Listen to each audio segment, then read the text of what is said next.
Strategic thinking पूरी तरह बदल देता है कि हम फैसले कैसे लेते हैं। ज्यादातर लोग अपना पूरा दिन छोटी छोटी समस्याएं सुलझाने में निकाल देते हैं।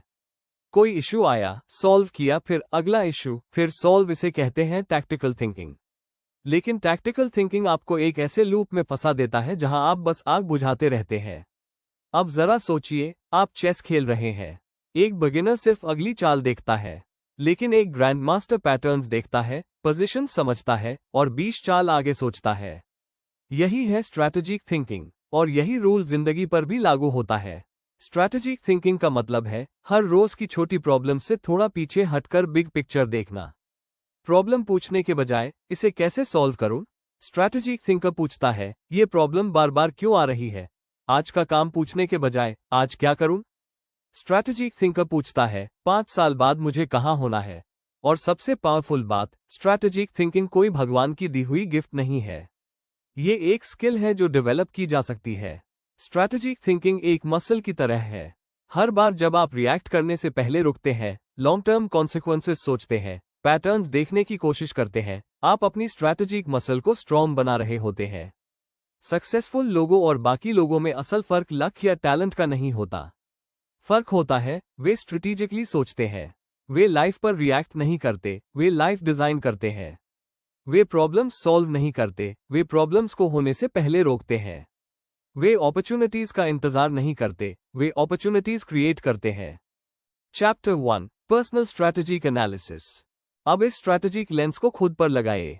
पर्सनल स्ट्रैटेजिक एनालिसिस कोई साधारण सेल्फ असेसमेंट नहीं है। ये ऐसा है जैसे आपके पास आपकी जिंदगी का हाई रेजोल्यूशन मैप हो। खुद को अपनी जिंदगी का सीईओ समझिए। हर सीईओ को पता होना चाहिए स्ट्रेंथ्स, वीकनेसेस, अपॉर्चुनिटीज, थ्रेट्स। लेकिन ज्यादातर लोग अपनी स्ट्रेंथ्स को गलत समझते हैं। मैं मैथ में अच्छा हूं, मैं क्रिएटिव हूं। क्रिएटिविटी सिर्फ आर्ट नहीं होती।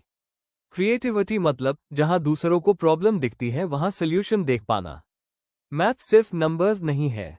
मैथ मतलब कॉम्प्लेक्स सिस्टम्स को समझ पाना। अब अपने पास्ट विक्टरीज देखिए। लिस्ट मत बनाइए, पैटर्न्स खोजिए।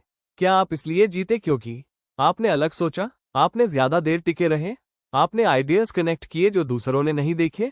अब अपनी फेलियर्स देखिए। फेलियर्स नहीं, डेटा समझिए। हर सेटबैक आपको आपकी करंट स्ट्रैटेजी के बारे में कुछ न कुछ सिखाता है। गोल खुद को जज करना नहीं है, गोल है अपने ऑपरेटिंग सिस्टम को समझना। Chapter 2, strategic vision development. ज्यादातर लोग जिंदगी ऐसे जीते हैं जैसे बिना नक्शे के घर बना रहे हों। ईंट पर ईंट रखते जाते हैं और उम्मीद करते हैं कि घर बन जाएगा। स्ट्रैटेजिक विजन मतलब पहले ब्लूप्रिंट बनाना। आपका फ्यूचर आपके साथ हैपन नहीं होता, आप उसे डिजाइन करते हैं। 5 साल आगे खुद को इमेजिन कीजिए। सिर्फ पैसा, करियर, रिलेशनशिप नहीं। सोचिए, सुबह उठते वक्त कैसा महसूस होता है? आपने कौन सी प्रॉब्लम सॉल्व कर ली है? आप दूसरों पर क्या इम्पैक्ट डाल रहे हैं? आपने कौन सी स्किल्स मास्टर कर ली है?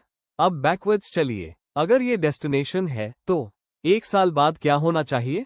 6 महीने बाद, अगले महीने? यही आपका स्ट्रैटेजिक रोड मैप है। विजन प्रिडिक्शन नहीं होती, विजन डायरेक्शन होती है। विजन जीपीएस नहीं, नॉर्थ स्टार होती है। Chapter 3, strategic environment design. आपका एनवायरनमेंट हर दिन आपके डिसीजंस को शेप कर रहा है। ज्यादातर लोग विल पावर से लाइफ बदलना चाहते हैं। स्ट्रैटेजिक थिंकर्स एनवायरनमेंट बदलते हैं। अगर आपके सामने बिस्किट्स रखे हैं, आप खाएंगे। ये विल पावर की प्रॉब्लम नहीं है, ये एनवायरनमेंट की प्रॉब्लम है। स्ट्रैटेजिक एनवायरनमेंट डिजाइन मतलब अच्छे फैसले आसान बनाना, बुरे फैसले मुश्किल बनाना। बुक पढ़नी है, तकिए पर रखिए। फोन कम चलाना है, दूसरे कमरे में रखिए। जिम जाना है, सोते वक्त जिम कपड़े पहनिए। एनवायरनमेंट सिर्फ फिजिकल नहीं होता, digital environment, social circle, daily routine, सब या तो आपको गोल की तरफ खींचते हैं या दूर ले जाते हैं। जब एनवायरनमेंट सही होता है, अच्छे फैसले डिफॉल्ट बन जाते हैं। Chapter 4, resource optimization. ज्यादातर लोग रिसोर्सेज को खर्च करने की चीज समझते हैं। स्ट्रैटेजिक थिंकर्स जानते हैं रिसोर्सेज मल्टीप्लाई किए जाते हैं। टाइम कॉइन नहीं है, सीड है। एनर्जी फ्यूल नहीं, इन्वेस्टमेंट है। स्किल्स टूल नहीं, कॉम्पाउंड एसेट है। Knowledge better decisions opportunities, opportunities more resources. ये साइकिल चलता रहता है। रिसोर्सेज सिर्फ वो नहीं जो आपके पास है, रिसोर्सेज वो भी हैं जिन्हें आप एक्सेस कर सकते हैं। चैप्टर 5 रिस्क और अनसर्टनिटी मैनेजमेंट। एवरेज लोग रिस्क से भागते हैं, स्ट्रैटेजिक थिंकर्स रिस्क को समझते हैं। पेड़ जो हवा नहीं झेलते पहले तूफान में गिर जाते हैं। स्मार्ट रिस्क और फुलिश रिस्क में फर्क होता है। चैप्टर 6 ग्रोथ और लर्निंग स्ट्रैटेजी। लर्निंग भी एक स्किल है। स्ट्रैटेजिक लर्नर्स रैंडम स्किल्स नहीं सीखते, वे मेटा स्किल्स सीखते हैं। Pattern recognition, mental models, systems thinking. एक स्किल दूसरी स्किल सीखना आसान बना देती है। ग्रोथ लिनियर नहीं होती, ग्रोथ एक्सपोनेंशियल होती है। चैप्टर 7 रिलेशनशिप और नेटवर्क स्ट्रैटेजी। रिलेशनशिप्स आपकी लाइफ के मल्टीप्लायर्स हैं। स्ट्रैटेजिक नेटवर्किंग मतलब वैल्यू देना, कनेक्ट करना, ग्रो करना। साथ में स्ट्रॉन्ग नेटवर्क्स ट्रांजैक्शन से नहीं बनते, ट्रांसफॉर्मेशन से बनते हैं। कंक्लूजन, स्ट्रैटेजिक थिंकिंग एक स्किल नहीं, मास्टर स्किल है। लाइफ हैपन नहीं होती, लाइफ डिजाइन होती है। आप प्लेयर नहीं है, आप डिजाइनर है। अब चॉइस आपकी है, लाइफ को रिएक्टिवली जिए या स्ट्रेटेजिकली क्रिएट करें। That's the power of strategic thinking.